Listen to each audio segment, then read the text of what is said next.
hadapan-Mu Tuhan. Kami sujud di hadapan-Mu, membawa segenap hidup kami, membawa hati kami di hadapan-Mu. Engkau tahu setiap isi hati kami, Engkau tahu beban kami, Engkau tahu apa yang kami rasakan Tuhan hari ini. Yang kami percaya Tuhan, di dalam hadirat-Mu, di dalam kuasa-Mu, di dalam genggaman tangan-Mu, kami merasa tenang. Engkaulah pengharapan kami, tempat perhentian kami. Malam ini kami datang, kami percaya Engkau yang mendengar setiap isi hati kami. Engkau tidak pernah melewatkan setiap keluhan kami, doa kami. Engkau yang memulihkan kami. Kami datang Tuhan.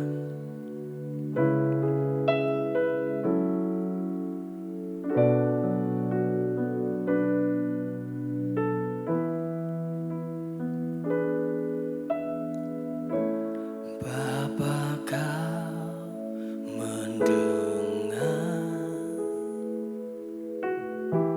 seruan hatiku. Tak pernah Kau lepaskan dari kasih-Mu. Lewat lembah kelam, Kau temani aku.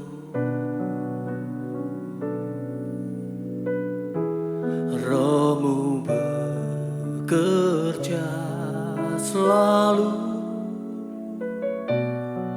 untuk kebaikanku.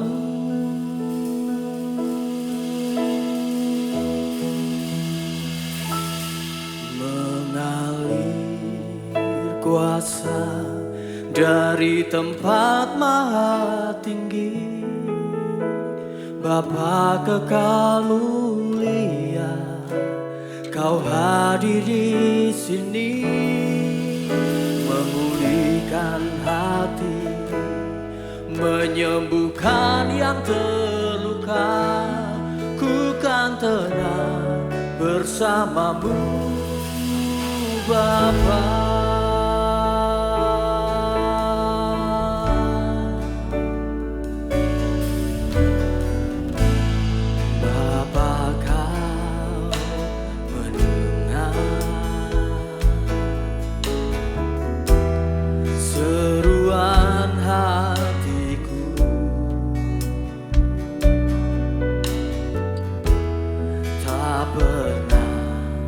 Kau lepaskan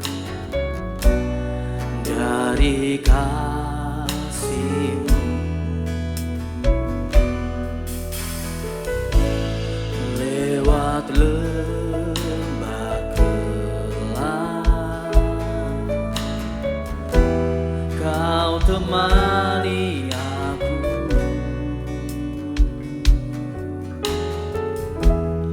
Roh-Mu bekerja selalu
dari kasih-Mu.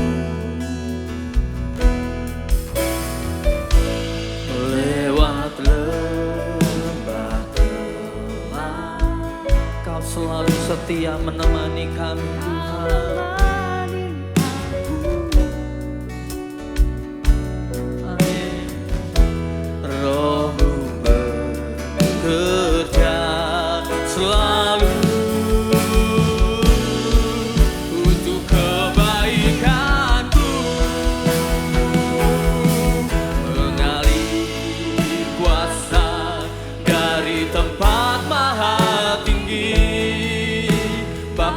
Kekal mulia, Kau hadir di sini, memulihkan hati, menyembuhkan yang terluka.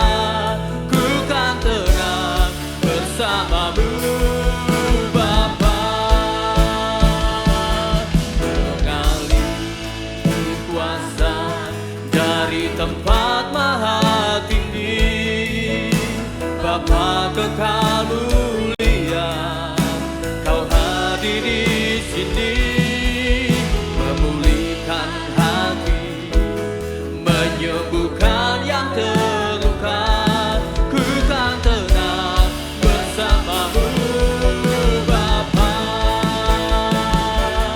Mengalih kuasa dari tempat maha tinggi, Bapa kekal mulia, Kau hadir di sini, memulihkan hati, menyembuhkan yang terluka. Ku kan tenang bersama-Mu, Bapa.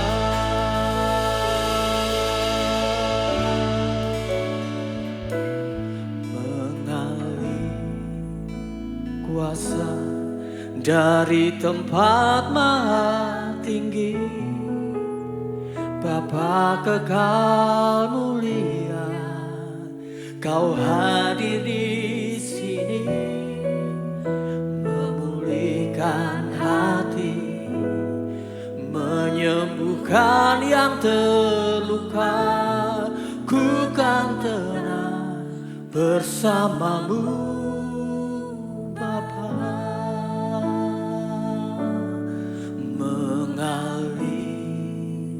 Kuasa dari tempat maha tinggi, Bapa kekal mulia, Kau hadir di sini, memulihkan hati, menyembuhkan yang kami akan terus tenang, Tuhan, bersama-Mu, Bapa.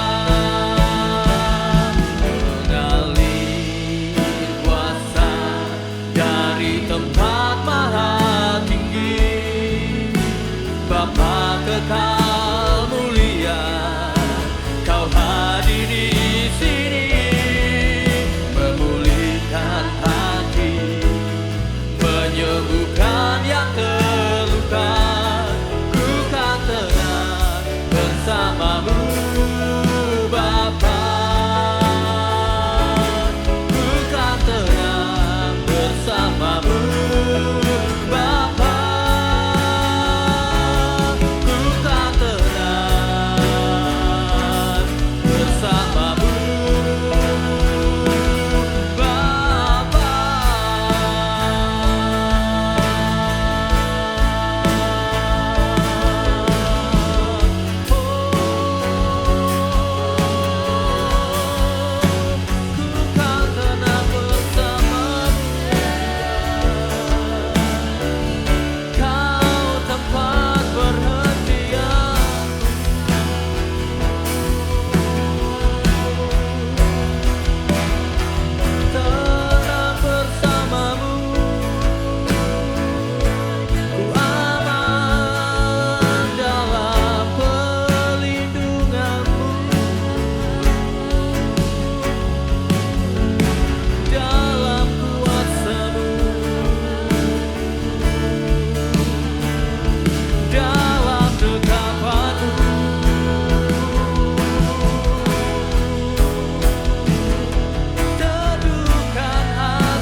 sekalipun di sekeliling kami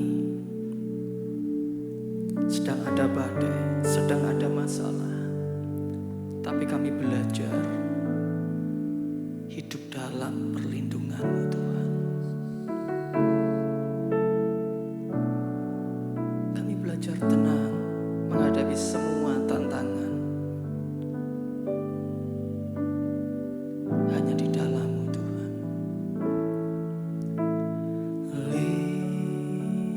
Lingkupiku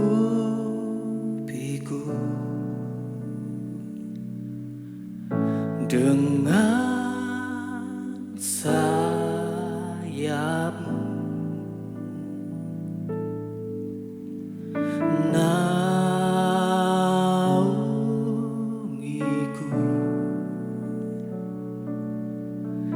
dengan kuasa-Mu.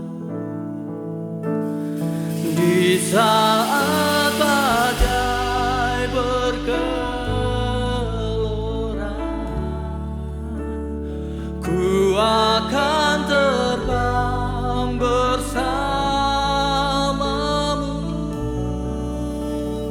Bapa, Kau Raja atas semesta, ku tenang sebab Kau Allahku.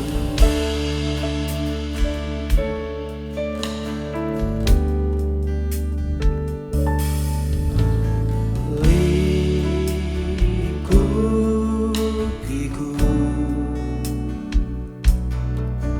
dengan sayap-Mu, naungi kami Tuhan,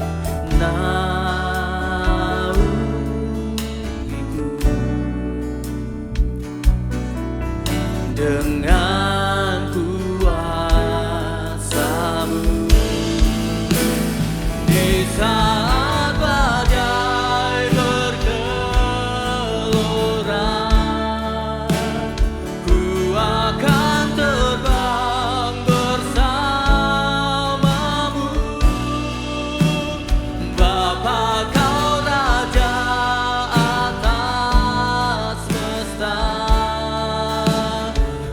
tenang sebab Kau Allahku. Di saat badai bergelora, ku akan terbang bersama-Mu. Bapa, Kau Raja atas semesta, tenang sebab Kau Allahku.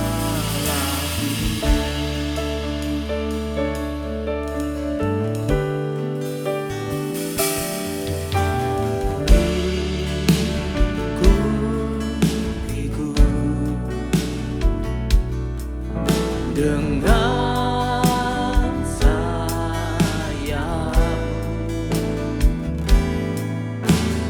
naungiku dengan kuasa-Mu. Di saat badai bergelora, ku akan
Kau Allahku.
Terima kasih buat Pastor Sami dan Pastor Elva untuk kesempatan sore hari ini. Maaf suara saya agak ngebas Bapak Ibu. Ibu semua ini yang gak ada Bapak, Pak Sami aja. Ya, suara saya agak bas. Ya, cuaca lagi gak enak. Pasien banyak yang batuk. Sekalipun kita pakai masker tetap juga tembus saudara. Hanya satu yang gak bisa tembus saudara. Iman kita kalau kuat sama Tuhan. Kita tetap sehat. Amin. Ibu sehat semua sore hari ini.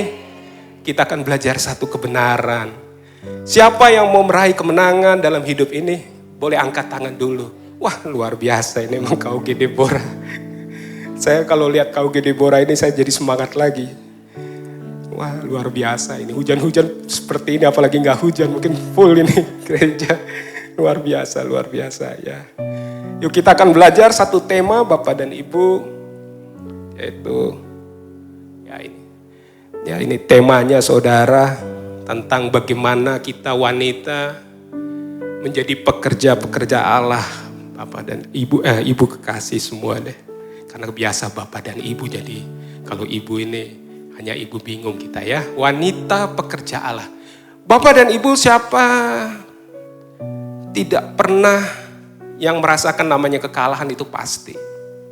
Ada masa-masa kita hidup itu kita merasa down, mungkin ada satu situasi keadaan anak kita sakit ya, atau kita sendiri ada di posisi yang mungkin tidak enak, atau usia kita makin bertambah nih. Kalau udah usia bertambah, kalau sore-sore gini hujan, sedikit-sedikit flu pilek ya Bapak Ibu. Nah, tapi satu hal yang mau saya bilang, ada satu yang paling penting yang harus ibu-ibu dan saya atau siapapun sore hari ini tahu, bahwa kita diciptakan Tuhan dengan satu maksud yang baik. Amin. Nah, Bapak Ibu semua tahu bahwa Tuhan tidak pandang usia kita. Tuhan tidak pandang jenis kelamin kita. Tapi karena sore ini konteksnya dalam KUG Deborah, jadi saya tulis itu dalam tanda kurung, di situ judulnya wanita, saudara. Tapi sebetulnya pekerja Allah itu dia tidak pandang. Yang Tuhan perlu cuma satu, mereka yang punya hati mau melayani Tuhan. Amin. Sore hari ini saya lihat luar biasa. Banyak yang datang ini berarti hatinya cinta Tuhan. Nah, tetapi saya mau bilang begini. Banyak kita tidak mengerti bahwa sebagai pekerja Allah, Tuhan itu bukan hanya sekedar menetapkan kita jadi pekerja-pekerja biasa. Mungkin banyak daripada kita berpikir, sudah saya jadi orang Kristen, yang penting duduk datang di gereja, mungkin ikut komsel, itu baik. Tapi saya mau bilang sebetulnya kita harus sedikit mengerti apa yang Tuhan mau dari hidup kita. Dan salah satu tema sore hari ini, Tuhan ingin saudara dan saya, ibu kekasih semua, menjadi pekerja-pekerja Tuhan. Pekerja Tuhan bukan hanya bicara orang yang berkhotbah, bukan. Bukan hanya bicara tentang mereka yang melayani di atas mimbar atau pelayan-pelayan Tuhan. Tapi siapapun mereka yang hatinya punya keikhlasan untuk melayani Tuhan. Yang hatinya punya ketulusan mau melayani Tuhan. Dan hidupnya mau bersatu dengan Tuhan. Mereka adalah pekerja-pekerja Tuhan. Pekerja-pekerja Allah. Nah, Tuhan itu kalau dia created sesuatu, dia ciptakan sesuatu, dia ciptakan kita menjadi pekerjanya. Dia ingin sesuatu yang bukan hanya biasa. Saya katakan judulnya hari ini, saudara, Bapak, Ibu, kekasih saya, siapapun sore hari ini harus menjadi pekerja Allah, tapi dengan kemenangan. Bahkan dalam firman Tuhan katakan kemenanganmu harus sempurna. Jangan jadi wanita-wanita atau siapapun pekerja Tuhan yang sedikit-sedikit kalah. Sedikit-sedikit mengeluh, tapi harus menjadi pekerja Allah, memiliki kemenangan yang sempurna.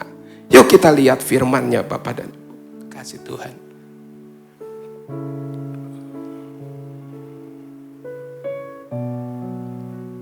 Ya.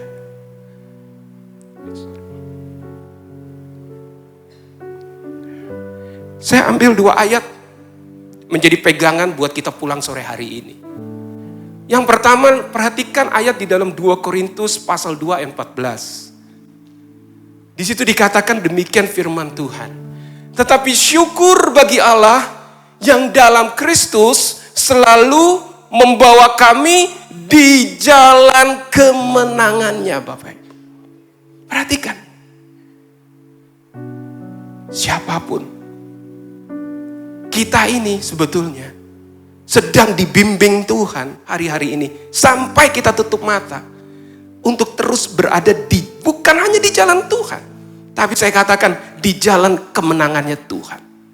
Seorang anak Tuhan hidupnya dia harus makin naik sampai rembang tengah hari.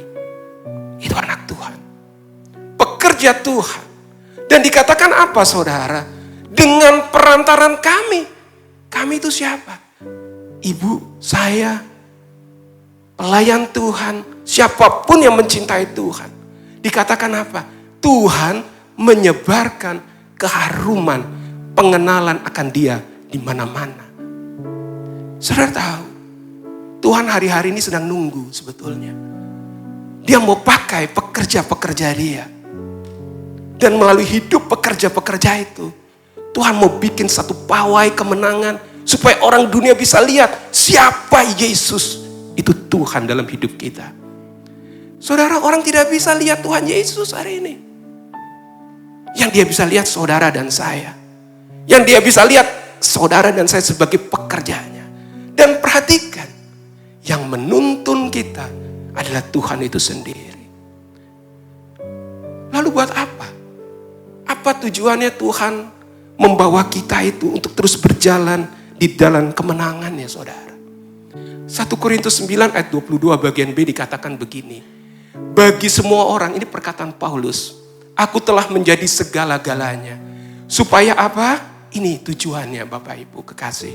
Supaya aku sedapat mungkin memenangkan beberapa orang. Saudara tahu, saudara dan saya diciptakan Tuhan. Sore hari ini ada di kota Kudus. Cuma satu. Saudara memenangkan banyak jiwa.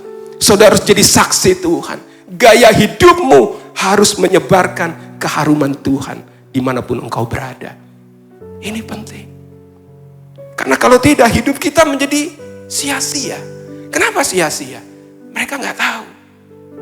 Banyak anak Tuhan tidak tahu bahwa hidupnya ini dipilih, dicus Tuhan untuk dia jalan di jalan kemenangan Tuhan. Dan ketika dia berjalan di jalan kemenangan Tuhan, hidupnya menjadi kesaksian dan membawa banyak orang bertobat, melihat Yesus itu siapa. Yesus itu Tuhan dalam hidup kita. Amin. Bapak Ibu. Maka saya katakan di bawah itu dalam highlight kuning itu, pekerja Allah adalah pribadi pemenang. Setiap kita pemenang. Amin, Ibu. Kita ini pemenang. Jangan sedikit-sedikit kalah. Jangan karena ada masalah di rumah tangga lalu berkata Tuhan itu di mana. Hanya karena penyakit A, penyakit B, lalu kita berkata, Tuhan, kok rasanya Tuhan jauh. Saudara, berapa waktu lalu di dalam komsel tentang metode pendidikan Tuhan. Kita ini diangkat Tuhan jadi murid-murid sejatinya Tuhan. Kita ini benar-benar true disciple of God.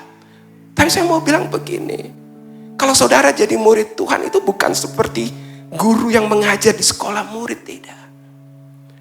Murid itu dalam bahasa Yunaninya itu namanya matitis, saudara. Tahu matitis artinya? Saudara ditarik, dipaksa oleh Tuhan, ditarik supaya saudara berjalan di jalan kemenangan Tuhan. Saudara tahu betapa rindunya Tuhan supaya saudara dan saya berjalan di jalan kemenangan Tuhan. Hari ini jangan lagi pamerkan gaya hidup yang kalah. Jangan pamer. Pamer kepada siapa? Pada dua, saudara. Nomor satu ke dalam kita. Kita kadang-kadang suka pamer kekalahan dengan diri kita sendiri. Kita bilang, aduh Tuhan aku gak mampu. Tuhan aku gak siap. Tuhan kalau model begitu aku gak bisa Tuhan. Aduh Tuhan ekonomi sulit aku kalah. Saudara, hari ini jangan berkata begitu. Hari ini ngomong Tuhan, aku tahu hari ini aku sedang jalan di jalan kemenangan Tuhan. Hari ini pasti aku menang. Saudara, itu kekuatan kita anak Tuhan. Yang kedua saudara, kalau saudara punya gambaran kemenangan itu. Sebetulnya saudara bukan hanya berkontribusi buat dalam saudara, tapi buat luar. Orang luar mulai lihat gaya hidupmu berbeda. Mungkin situasinya sama. Saya mungkin pernah kesaksian di sini. Waktu saya sekolah, saudara di Diponegoro, saudara. Saya ketemu dengan satu ibu-ibu yang tiap hari saya ketemu, dia bagi traktat saudara. Saudara tahu traktat kecil-kecil yang ada cerita tentang firman Tuhan. Dia tidak pandang agama, dia bagi-bagi. Saya belum pernah ketemu ibu ini sampai suatu hari. Ketika saya bertugas, saya ketemu dengan ibu ini. Ini kesempatan buat saya. Saya kaget waktu baca resume penyakitnya, Bapak Ibu. Seorang penderita kanker mame, kanker payudara, stadium 4B, sudah nyebar ke otak, sudah nyebar ke tulang, sudah nyebar ke hati, semua sudah ada. Dokter bilang hidupmu tinggal 3 bulan. Saudara tahu, dia didiagnosa ketika saya bertemu dengan dia, peristiwa itu sudah 15 tahun yang lalu. Dokter bilang 3 bulan, tapi saya ketemu ibu itu 15 tahun sejak perkataan dokter vonis 3 bulan meninggal. Lalu saya bertanya kepada ibu ini, ibu, kenapa ibu tiap pagi bagi traktat? Saya selalu ingat jawaban ibu ini. Ibu ini bilang, mumpung saya masih ada kesempatan melayani Tuhan. Saudara tahu, saya tanya pada ibu ini, saudara tahu kalau penyakit kanker itu nyebar di otak, nyebar di hati kita, orang gak bisa tidur kesakitan. Saya tanya sama ibu ini, ibu ada sakit? Tidak ada. Diperiksa, ada tumornya. Saya tanya, sakit ibu? Tidak. Dan saya tahu satu perkara yang buat ibu ini kuat. Karena hatinya mau melayani Tuhan. Ketika hatinya mau melayani Tuhan, dia jalan di jalan kemenangan Tuhan. Kalau dia jalan di jalan kemenangan Tuhan, dan hidupnya menjadi kesaksian buat banyak orang, berkat Tuhan, mujizat Tuhan pasti terjadi dalam hidup dia. Saudara, saya mau bilang hari ini, pastikan engkau tidak kalah dengan peristiwa apapun dalam hidupmu, apapun. Karena apa yang engkau lihat, rasakan hari ini dari dagingmu, itu cuma kamuflase biasa. Hari ini engkau katakan kau harus menang, harus menang, harus menang, saudara. 2 Korintus 7 ayat 10 tidak ditulis di situ, saudara. Alkitab katakan begini, saudara. Ada 2 duka cita menurut Allah. Perhatikan ini. Jangan dibilang kalau anak Tuhan tidak pernah mengalami persoalan. Tidak ada. 2 Korintus 7 ayat 10 berkata, duka cita menurut Allah ada, saudara. Dan itu berbicara untuk pertobatan. Kalau Yakobus ngomong, kalau engkau hadapi pencobaan, anggap saja sebagai suatu kebahagiaan. Filipi 1 ayat 27-28 katakan, kepadamu diberikan kasih karunia bukan saja untuk percaya, tapi juga menderita bagi nama Tuhan. Saudara, kalau hari ini engkau sedikit mengalami duka cita, karena engkau mempertahankan imanmu, karena engkau tetap mau berjalan di jalan kemenangan Tuhan, saya mau berkata, engkau sedang ada di dalam penyertaan Tuhan yang sempurna. Bapak dan Ibu, ada juga duka cita dunia, saudara. 2 Korintus 7 ayat 10 berkata, menurut dunia itu apa? Kematian. Saudara mau pilih mana hari ini, sore ini? Saudara sebagai pekerja Tuhan, saudara mau mengalami duka cita, sedikit pengorbanan karena berjalan di jalan Tuhan, tapi ujungnya adalah sukacita sama Tuhan. Atau saudara mau abaikan suara Tuhan, dan saudara ikut menderita bersama dengan dunia ini. Ketika saya bertemu dengan ibu ini terakhir, waktu saya sudah mau meninggalkan Karyadi, saudara, saya masih ketemu. Ibu ini luar biasa memang. Setiap pagi, dia satu traktat itu dia fotokopi. Dan dia bagikan itu ke orang-orang yang sakit kanker itu. Dia gak ngomong apa-apa, dia gak bilang percaya kepada Yesus. Tidak. Yang dia bagikan hanya traktat. Dan saya tahu, dan itu jadi contoh buat saya, bahwa mengikut Tuhan itu tidak pandang apa situasi hidup kita. Amin ya ibu-ibu ya. Yuk kita teruskan. Next slide. Yuk. kemenangan sempurna itu tujuannya apa sih? Goalnya itu apa, saudara? Ingat, jadi anak Tuhan, pastikan kalau engkau ada di jalan kemenangan Tuhan, nomor satu, engkau selalu ada di jalan kemenangannya. Kenapa penting ada di jalan kemenangan Tuhan? Supaya saudara gak gampang lihat kanan dan kiri. Saya katakan namanya hidup ada persoalan. Tapi kalau saudara tahu, saudara ini sedang berjalan di dalam jalan kemenangan Tuhan. Saudara ini pekerjanya Tuhan. Bapak dan Ibu, banyak kadang-kadang kita melupakan bahwa kita ini punya status yang luar biasa di hadapan Tuhan. Ketika saudara punya status anak Allah, saudara punya status manusia rohani, saudara punya status sebagai pekerja Allah, pertahankan status itu. Jangan mudah-mudah kalah. Saya pernah cerita di Komsel sama kemarin di Kripta tentang satu tragedi di dalam Alkitab. Namanya tragedi sup merah. Tahu ya? Tentang seorang yang bernama Esau. Tragedi sup merah. Statusnya dia punya hak kesulungan. Tapi kecerobohannya membuat dia menjual hak kesulungannya. Ganti semangkuk sup merah. Tragedi sup merah, saudara. Hari ini mungkin tidak sup merah. Tapi hati-hati kalau kita ceroboh. Ketika kita ceroboh, kita lepas status kita. Dan status lepas itu bukan kita berubah dari agama kita Kristen, lalu tidak jadi orang Kristen. Bukan. Kecerobohan itu begini. Saudara ada masalah, lalu saudara mulai berkata, tidak mempercayai Tuhan lagi. Saudara tidak berjalan lagi di jalan kemenangan Tuhan. Itu kecerobohan. Ketika saudara mulai lihat pasanganmu tidak bersikap seperti apa yang engkau inginkan. Lalu engkau mulai berkata, Tuhan, mungkin ini bukan yang Tuhan harusnya kasih. Bapak Ibu kekasih Tuhan, hari ini jangan ceroboh. Apalagi di usia-usia begini, apalagi di akhir-akhir zaman ini, saudara. Jangan ceroboh. Jangan ceroboh. Setiap kita yang cinta Tuhan mengerti bahwa hari-hari ini akan semakin dekat. Push imanmu. Jangan ceroboh. Kalau ada kesempatan melayani Tuhan, jadi pekerja Tuhan, layani Dia. Mumpung ada kesempatan. Karena waktunya saya yakin tidak akan lama lagi. Yang kedua, kenapa saudara harus punya kemenangan sempurna? Saudara harus memenangkan banyak jiwa. Banyak orang, Pak, saya bukan pendeta. Oh, bukan. Memenangkan jiwa rumah tangga kita itu peperangan kita. Itu harus kita menangkan.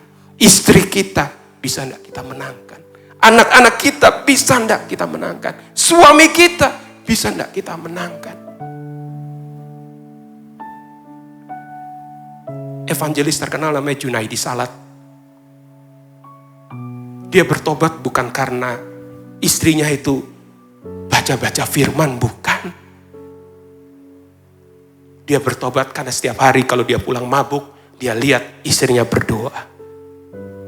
Istrinya berdoa.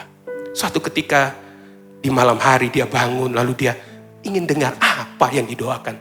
Istriku tuh apa? Junaidi Salat waktu dia belum bertobat, dia bukan hanya pemain sutradara yang luar biasa atau pemain film. Tapi dia juga menganiaya saudara. Istrinya dipukul, ditonjok, dan lain sebagainya. Tetapi saudara, istrinya ini berdoa luar biasa buat Junaidi Salat. Dia bilang Tuhan harus rubah. Dan kita tahu doa itu membawa perubahan. Saya mau bilang begini saudara. Gaya hidupmu menentukan jiwa yang berapapun yang akan engkau bawa kepada Tuhan. Hari ini engkau berkata suamiku tidak bisa berubah. Karakternya keras. Saudara tahu, mungkin suamimu dikasih buat engkau supaya engkau mendoakan dia. Supaya engkau punya ketekunan. Saya percaya sekali kalau saudara punya perubahan-perubahan, maka kemenangan banyak jiwa bisa diraih. Yang ketiga saudara, hidupmu harus memuliakan nama Tuhan. Ini kemenangan yang sempurna. Pastikan 3 hal ini ada dalam hidup saudara hari ini. Hari ini tanya, apakah saudara masih berjalan di jalan kemenangannya Tuhan? Hari ini tanya, berapa jiwa atau gaya hidupmu yang bisa merubah setiap orang?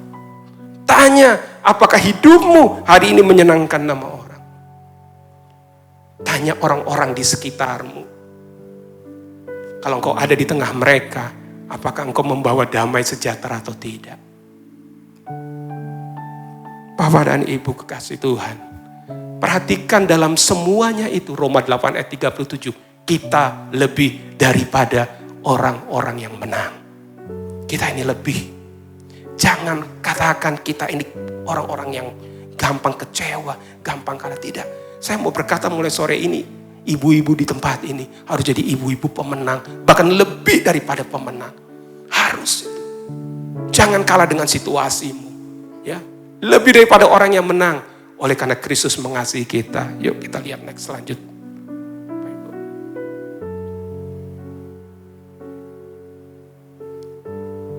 Saudara, apa yang ingin Tuhan inginkan, apa yang Tuhan kerjakan, atau apa yang harus kita lakukan sebagai orang-orang yang ingin jadi pekerja Allah yang punya kemenangan. Ini penting. Saudara, suatu ketika Yeremia dibawa oleh Tuhan untuk melihat seorang tukang periuk. Cerita yang sudah kita hafal. Dalam Yeremia pasal 18 ayat 4-6. Apabila bejana yang dibuatnya dari tanah liat di tangannya itu rusak. Perhatikan ini.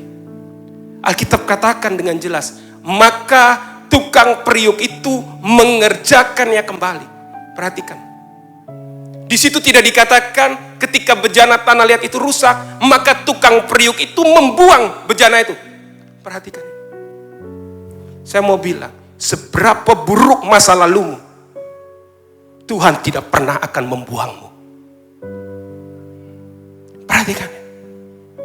Maka kita tidak aneh kalau ada banyak pengkhotbah-pengkhotbah besar punya masa lalu yang hidupnya mungkin tidak enak di mata Tuhan. Bahkan mungkin jahat di mata Tuhan.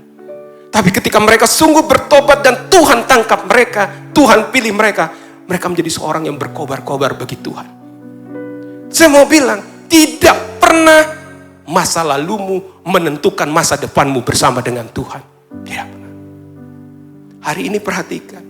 Kalau Tuhan sedang ada bersama dengan engkau, Dia tangkap engkau. Panggil engkau jadi pekerjanya. Tangkap itu. Karena itu kesempatan untuk engkau memuliakan nama Tuhan. Perhatikan.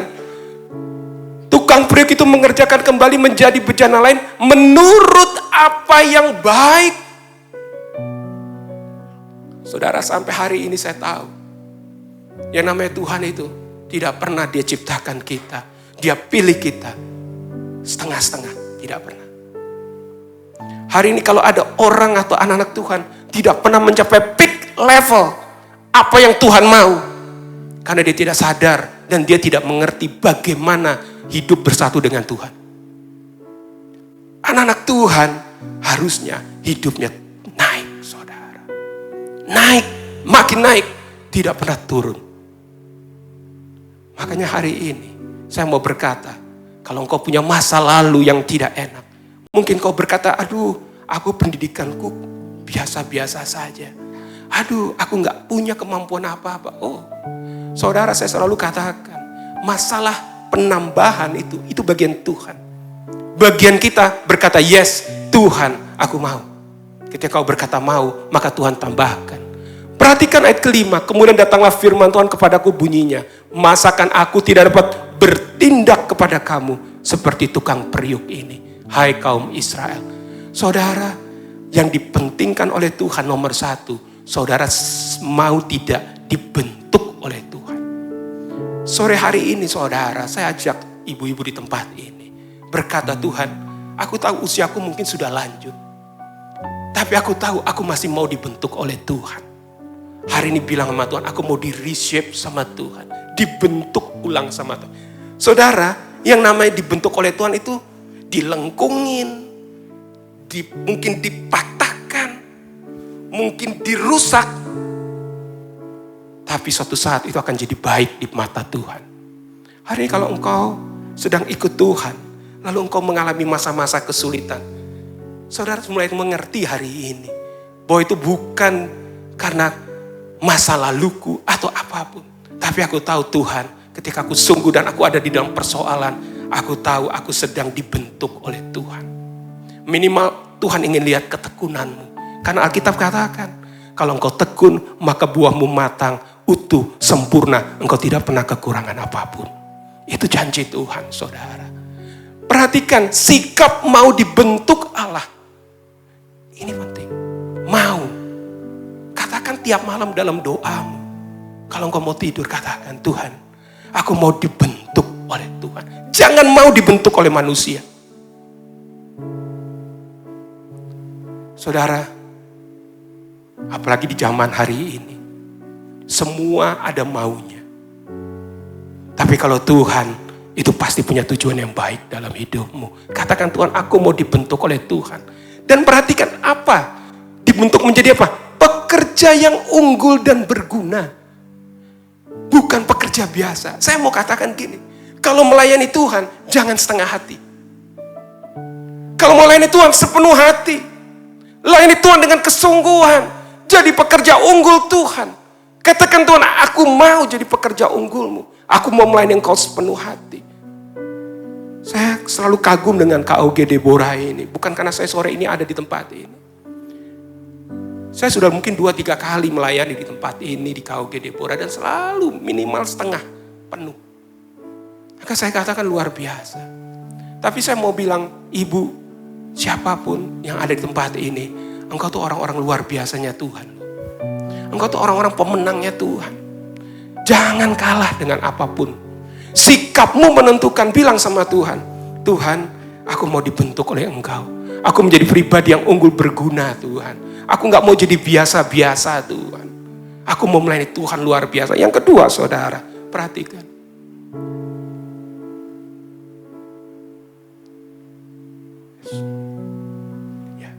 Yang kedua, kalau saudara sudah mau dibentuk, yang kedua saudara harus punya fokusnya tunggal, saudara.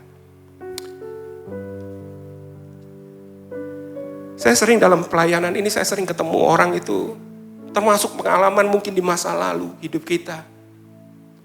Kenapa ya kita mudah jatuh dalam dosa, atau mengapa kita sedikit-sedikit tergelincir, saudara? Engkau kehilangan fokus. Atau fokusmu banyak, karena hidupmu di dunia ini banyak fokusnya. Ngurusin anak, saya bilang itu harus dikerjakan.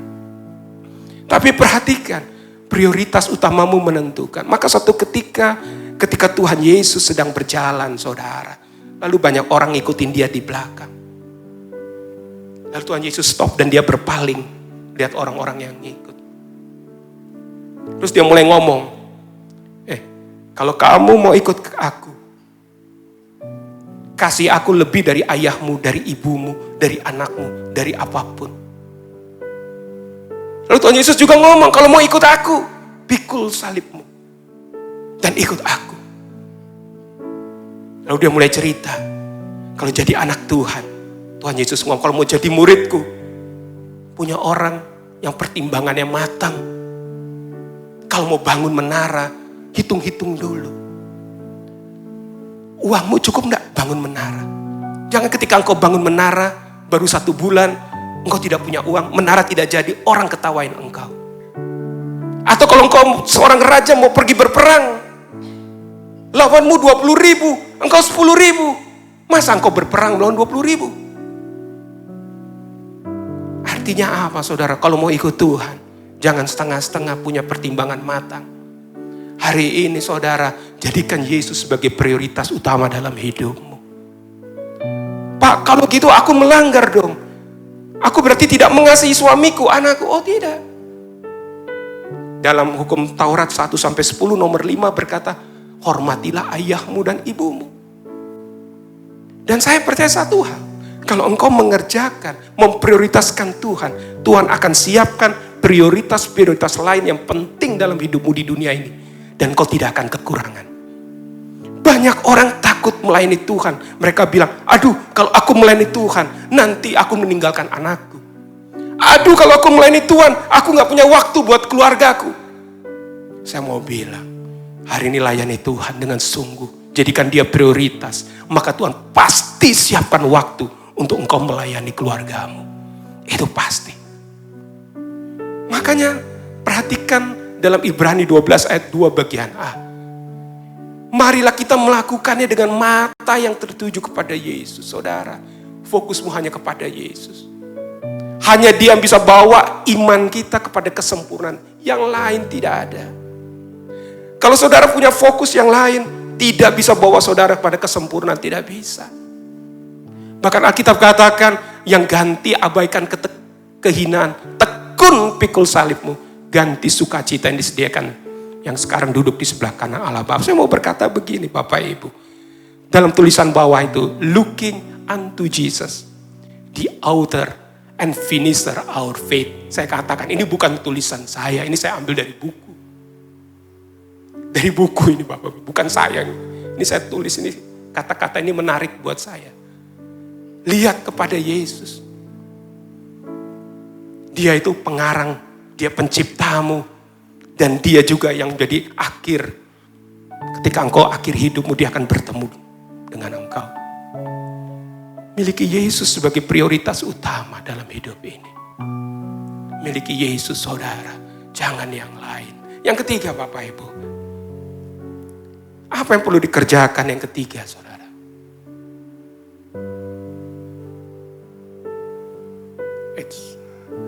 Sebentar. Nah, yang ketiga saudara, ini yang penting. Pekerja Allah, Dia harus selesaikan pekerjaan Allah yang ditaruh dalam dirinya.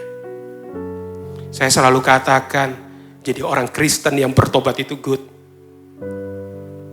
Tapi yang lebih baik lagi, kalau engkau tutup mata, engkau selesaikan pekerjaan Allah yang Tuhan taruh dalam hidupmu. Itu luar biasa. Kalau cuma mulai, lalu melayani Tuhan, itu adalah bagian panggilan.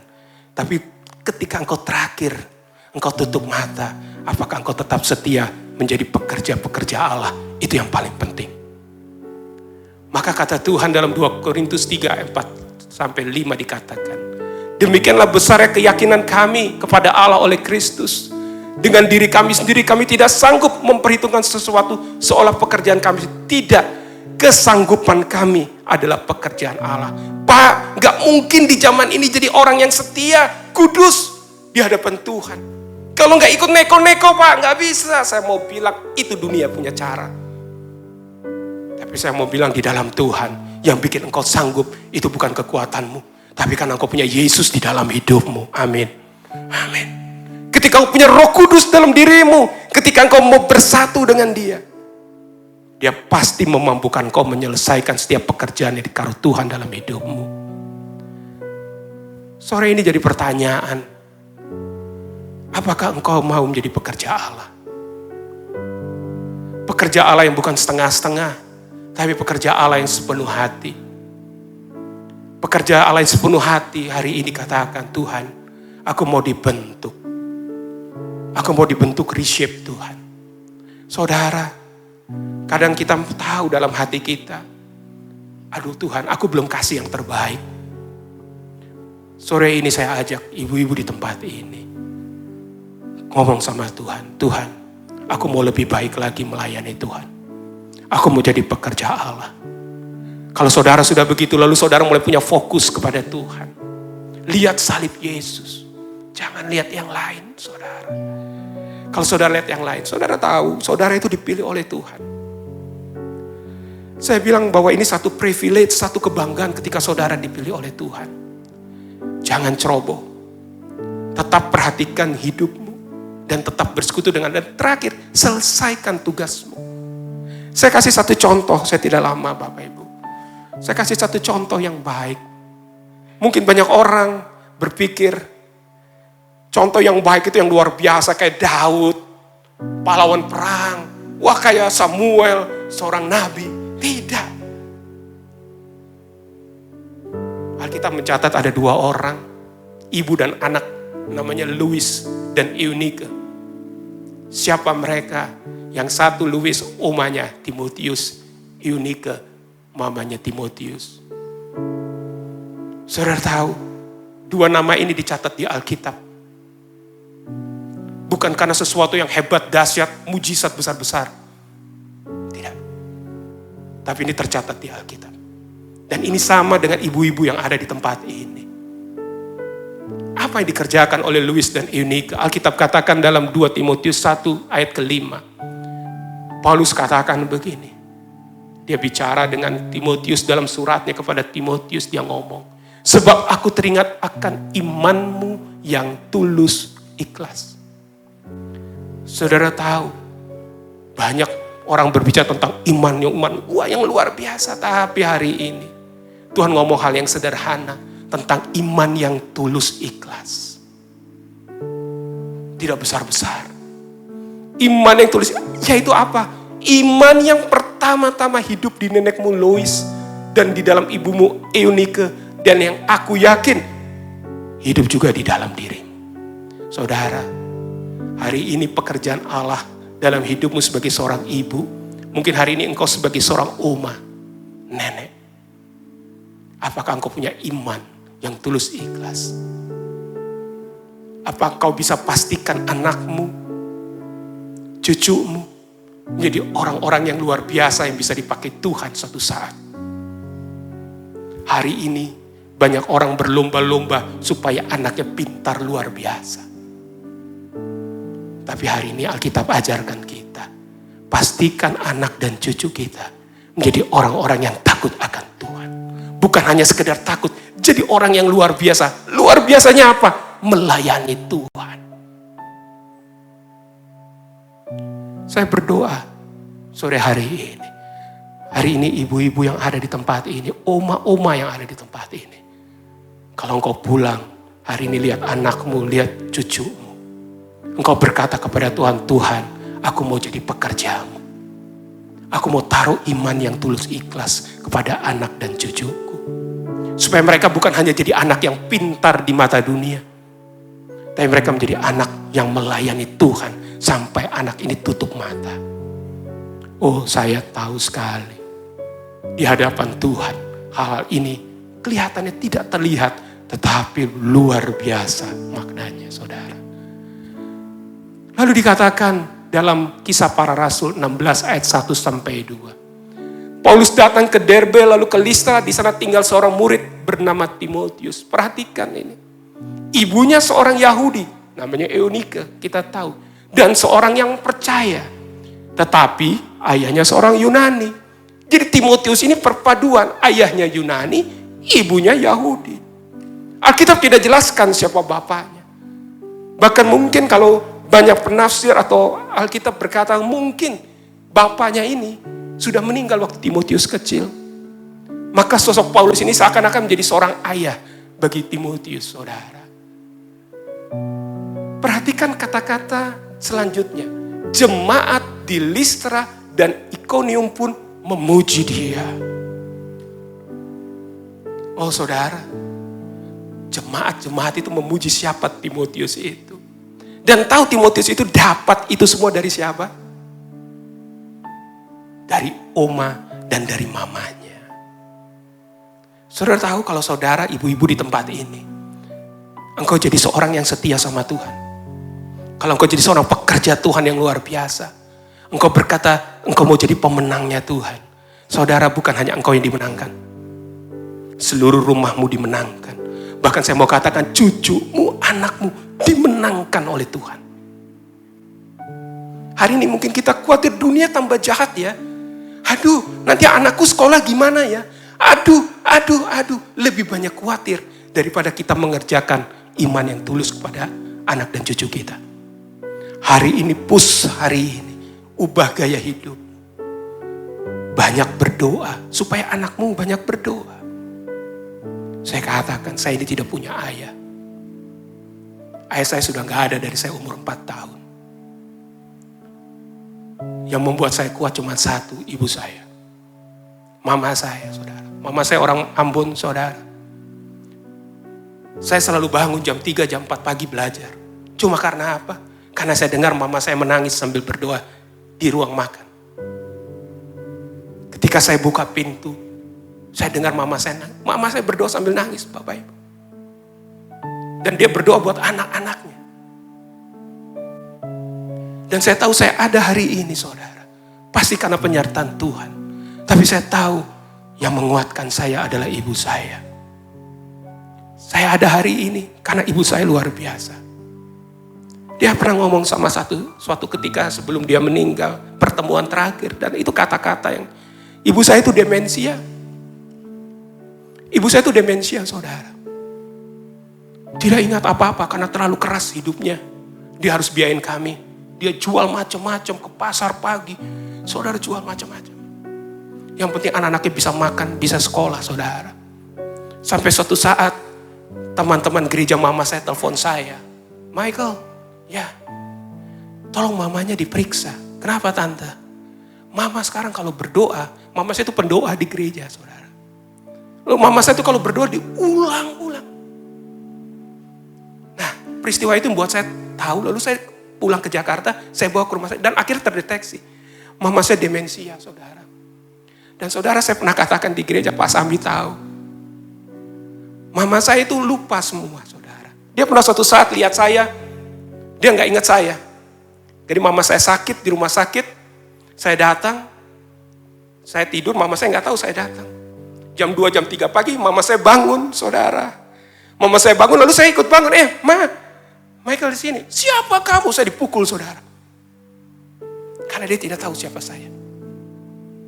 Dia pukul saya. Tapi saudara tahu, satu-satunya yang tidak pernah dia bisa lupa apa? Ayat-ayat Alkitab. Tidak pernah lupa. Dia bisa ngomong begini, dia ngomong, wah, Matius begini, ayat ini bunyinya. Ini bunyinya ini. Kamu jangan nakal ya. Kalau kamu nakal firman Tuhan ngomong begini. Tidak pernah lupa. Dan satu doa yang selalu dia ulang-ulang, doa Bapa kami, Bapak. Dia hafal itu, dia ulang-ulang. Jadi kalau kami berdoa, kadang-kadang jadi suka kami ketawa antara anak sama anak kalau kumpul. Ibu kami berdoa, dia mulai berdoa sewaktu kakak saya masih kecil. Berry yang masih kecil.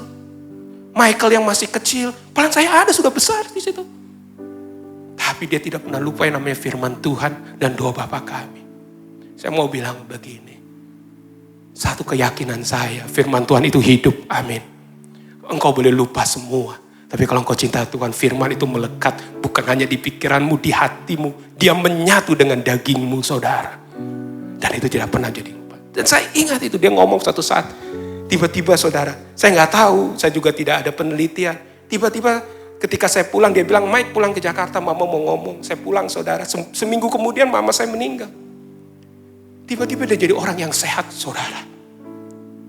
Jadi orang sehat lagi. Dia bisa masak, dia semua. Anak-anak ini suka berenebon, sup kacang merah itu. Dia masak saudara. Dia udah lama gak bisa masak. Tiba-tiba dia masak, dia duduk. Dia bilang, ayo duduk doa semua. Cerita-cerita semua. Dia bilang, Mike, semua boleh. Kamu boleh miskin, boleh semua. Tapi nomor satu mama cuma minta. Apa? Jangan pernah tinggalkan Tuhan Yesus dalam hidupmu. Apapun keadaanmu, jangan pernah tinggalkan Tuhan. Dan itu jadi kekuatan buat saya sampai hari ini, saudara. Saudara, saya mau bilang begini. Kita kadang-kadang kelihatannya cari iman yang luar biasa. Tes hari ini Alkitab mengatakan ada 2 orang, Louis dan Eunice. Mereka punya iman yang tulus. Dan iman tulus ini turun lahir kepada anak dan cucunya yang namanya Timotius. Hari ini jadikan Timotius banyak dalam hidupmu. Anak dan cucumu jadikan Timotius yang baru. Hari ini Tuhan butuh pekerja-pekerja.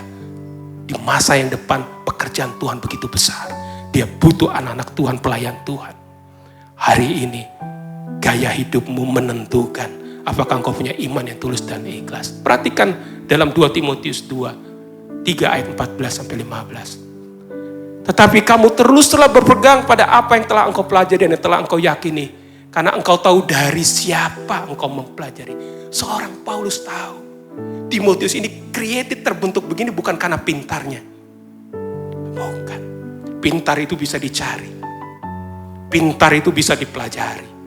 Tetapi yang namanya iman harus engkau bentuk dari kecil. Saudara, karena engkau tahu dari siapa engkau belajar. Dan bagaimana, perhatikan, dari kecil sudah mengenal kitab suci. Oh, hari ini saya kapan ngomong, waduh anak-anak sekarang les kumon, les jaritmatika, les semua. Saudara tahu orang-orang Israel kenapa mereka pintar?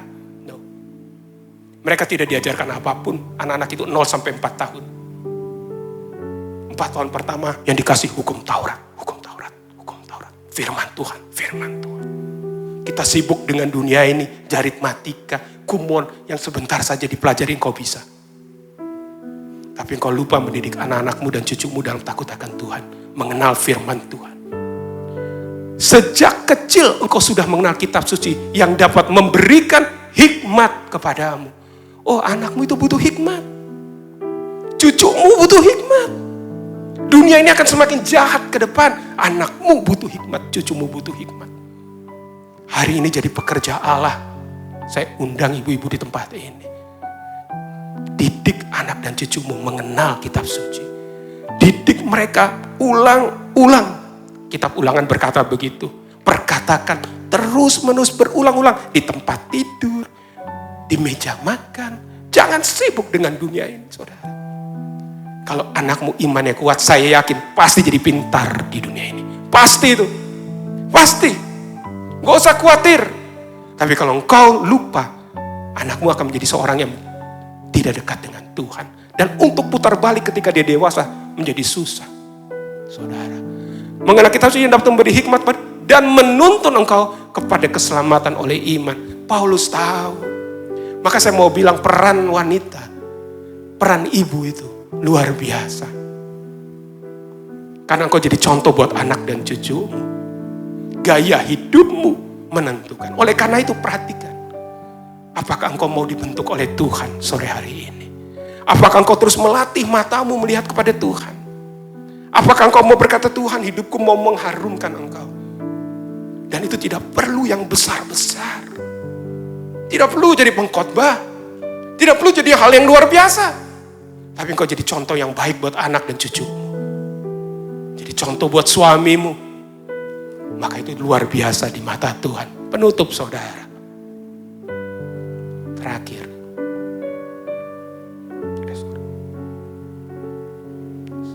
Penutup ini, saudara.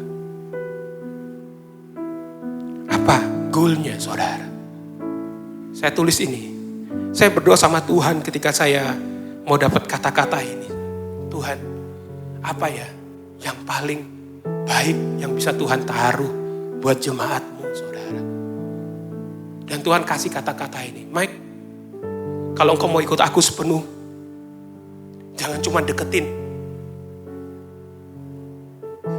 Jangan. Kalau engkau mau ikut aku sepenuh hati, capai dan selesaikan tugas yang Tuhan kasih dalam hidupmu. Saudara, saya katakan, yang Tuhan lihat adalah akhir hidup kita. Perjalanan hidup kita yang begitu panjang, pada akhir ketika engkau gagal, maka itu jadi kesia-siaan. Hari ini Tuhan bilang, jadilah pekerja Allah yang tidak sekedar mendekati rancangan Allah. Rancangan Allah banyak. Engkau lihat di depanmu ada suamimu, ada anakmu, ada cucumu. Ini rancangan yang Allah kasih dalam hidupmu. Jangan cuma deketin, aduh semoga anakku jadi anak baik. Itu mendekati, saudara. Tapi engkau berkata bersama Tuhan, aku bisa capai, aku bisa selesaikan anakku, cucuku jadi anak yang baik. Anak yang mencintai Tuhan, anak yang mengasihi Tuhan, hikmatnya hikmat Tuhan.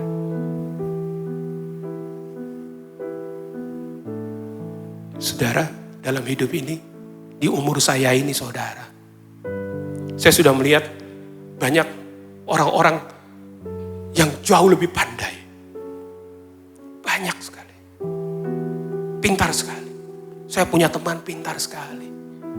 Tapi 20-30 tahun ketika kami reuni, saya bisa lihat kepandaian itu tidak menyelamatkan. Banyak yang gagal, saudara. Yang bisa menyelamatkan hidup kita kalau kita punya iman yang sungguh kepada Tuhan. Hari ini saya mau ajak ibu-ibu di tempat, mumpung masih ada kesempatan. Mumpung engkau masih bisa lihat anak dan cucu. Mumpung engkau bisa diubah Tuhan jadi pekerja Allah yang luar biasa. Hari ini ngomong sama Tuhan, Tuhan, aku mau di reshape ulang. Tuhan, aku mau Tuhan, engkau ubah aku Tuhan. Supaya aku terus melihatnya hanya kepada engkau. Saudara, Udah jangan abaikan. Saya selalu katakan berapa waktu lalu di sini. Udahlah, di luar Tuhan itu cuma sampah. Saya selalu ngomong di komsel saya, kalau ada orang gak suka sama kamu, biasa-biasa. Biasa-biasa. Mereka tidak kasih kamu makan. Mereka gak kasih kamu makan. Mereka mau ngomongin kamu A, B, C, D. Gak ada masalah. Asal engkau hidup benar dengan Tuhan. Ketika engkau hidup benar dengan Tuhan, engkau tetap jalan lurus. Biarkan mereka ngomong, kita jalan lurus sama Tuhan. Kalau engkau jalan lurus dengan Tuhan, pasti Tuhan sediakan tempat yang terbaik. Tapi kalau engkau sedikit-sedikit noleh kayak istrinya Lot itu, engkau bingung-bingungan, saudara. Jalan lurus saja, tahu tujuanmu. Saya punya anak umur 5 tahun. Semua pada les macam-macam. Saya tidak. Anak saya 5 tahun. Teman-temannya les kumon, les aritmatika. Mamanya kebingungan, saudara. Mamanya itu kebingungan. Aduh. Saya bilang gampang. Belajar sebentar di YouTube, caranya nanti tak ajarin. Gak ada masalah. Tapi tiap hari bagi firman. Saya ngomong di komsel. Anak saya itu sekarang suka mimpin doa, saudara. Si Gevarel itu anak saya itu sudah pimpin doa kalau mau tidur. Dan doanya saya hafal. Memang itu yang diulang-ulang, saudara. Anak kecil. Doanya itu saja. Dia kalau ngomong suka dengan suara keras. Selamat malam Tuhan Yesus. Gevarel, Papa, Mama, Emma, Engkong, Ii, mau bobo. Tuhan Yesus jaga kami semua. Terima kasih Tuhan Yesus. Haleluya. Amin. Lari. Bangun pagi. Dia langsung ke kamar saya biasa kerja, saudara. Lari ke kamar, saya bilang, kok dia muncul? Gak ada nonton TV, ayo ketemu mama. Doa, mimpin doa lagi. Selamat pagi Tuhan Yesus. Gevarel, Papa, Mama. Doanya sama-sama aja. Cuman ubah aja cuaca. Saya bukan nekanin apa, saudara. Tapi saya mau nekanin bahwa pentingnya berdoa itu. Buat dia. Mumpung masih ada kesempatan, saudara. Kalau ilmu itu gampang. Gampang, saudara. Tapi masalah iman ini penting. Hari ini saya mau ajak ibu-ibu di tempat ini. Mumpung ada kesempatan, kalau kau punya cucu-cucu yang masih kecil-kecil, ajak mereka berdoa. Ajak mereka nyanyi-nyanyi lagu Tuhan. Ajak mereka senang-senang. Saudara. Mamanya ketakutan, lalu saya bilang, yaudah sekarang les kumon. Karena mamanya ketakutan, saudara. Teman-temannya udah bisa nulis angka 1 sampai 10. Geva tulisnya nggak bisa. Ya wes, les kumon. Sekarang kalau sore belajar sama saya. Tapi itu pengorbanan kita. Tapi buat saya pengorbanan paling besar. Ketika saya dapat jadi contoh yang baik buat dia. Saya jadi contoh. Saudara. Dan anak itu memperhatikan saudara sampai dia usia 5 tahun ini. Apa yang kita kerjakan, kita lakukan. Saya berdoa biar ibu-ibu di tempat ini dapat mencapai dan menyelesaikan tugas yang Tuhan taruh. Ibu-ibu dapat sesuatu sore ini? Amin ya, dapat ya. Waktunya terbatas, tapi saya percaya Tuhan akan bekerja dengan luar biasa. Di dalam kelemahanku, sempurna kuasa-Mu, hebatnya